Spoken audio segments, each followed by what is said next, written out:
Hello, magnificent achieving muses. As a woman, do you own your power? Today I'm going to teach you 2 tools so that you can own your power. The first one is speak your mind. State your opinions. Be authentic. So start small. State what you want. For example, a friend asks you, "Do you care which restaurant we eat at tonight?" When you normally say, "No, whatever you want." The truth is, you want to eat healthy. So go ahead and respond to your friend, "I'd rather not eat pizza tonight. Is there somewhere we can go where we can both order what we want to eat?" Lots of friends ask me to eat all the time. And I say, "Sure, I'll go with you to a restaurant, but remember, I don't eat carbs in the evening. So let's go to a place where my dietary needs can be accommodated." Many women suffer from a need to be liked, approval addiction. Embrace your opinions. State what you feel. Somebody asked me, "Hey, do you like science fiction films?" And I reply, "No, I really prefer documentaries. My favorite films are Return with Honor and The Fog of War." Don't sell yourself short. Don't sell your soul to get other people's approval and popularity. The most important relationship is a relationship that you have with yourself. Number 2, set boundaries. Set clear expectations with your friends and family. Just as a supervisor has expectations for employees at work, a job description, we must communicate what we want in our relationships. Stop unwanted behaviors by setting boundaries. So take care of yourself. Start small. Set a boundary.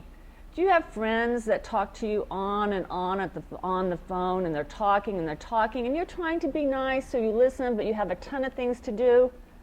Go ahead and just tell them, "Hey, you know what? I have a pending matter. I'll talk to you later. Thanks. Bye-bye." Or someone's gossiping and you don't want to participate in the gossip, just change the subject. Set a boundary.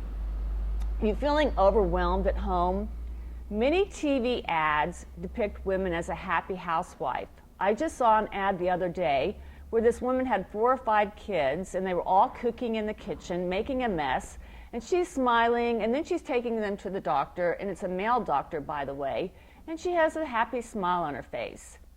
57% of the women were in the labor force in 2012, according to the U.S. labor statistics. There is a myth that women have to do it all. They have a full-time job, but they also are responsible for the majority of the household duties and taking care of the children. So say to your partner, "Hey, we both work. I would like it if you would help me clean the house on the weekends so I'd be less tired and irritable, and we can spend quality time on the weekends." You teach people how to treat you. As women, we're brought up to be nurturers, to take care of folks, and that's great. It's great to be altruistic and to be kind. And I always recommend respectful communication. But we need to take care of ourselves too. When we neglect our own needs, we can become resentful. Resentment turns into anger, which can be turned inward, and that can turn into depression. Depression is twice as common in women as in men. The ultimate epitome of not setting boundaries for women is domestic violence. The Huffington Post quoted that the number of American troops that were killed in Afghanistan and Iraq between 2011 and 2012 was 6,488.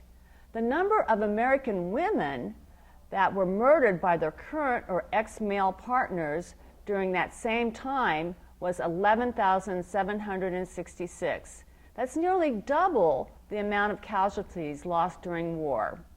So if you're starting to see somebody and you're noticing that they have controlling behavior, or they're trying to isolate you, or they're belittling you or calling you names, set a boundary. For example, I was on a date with a man. It was my second date, and we were on a motorcycle. And he was asking me for directions to my house. And I pointed to the bridge, and he thought I had pointed to a street. So he drove the motorcycle on the street, which was a one-way street, and he was going in the wrong direction. So he started yelling and screaming and cursing, and it was really very high drama. He was very angry, he was very sullen, he was very quiet the rest of the time that we finally got on track and went home. So when I got home, I decided to address the issue with him. I said, hey, I realized that you were confused when I pointed at the bridge and I wasn't pointing at the street, and you thought I was pointing at the street, and you got upset and yelled and cursed. But, you know, I felt really upset about that, and I would have appreciated an apology. Well, what he said was he started yelling and screaming again and cursing and saying, you almost killed us. I'm on this motorcycle, driving this motorcycle, trying to be safe, and you gave me the wrong directions, and yelling, and did not acknowledge anything that I had told him. So I knew right then and there that I would never see that man again. So these are powerful tools for helping you to empower you.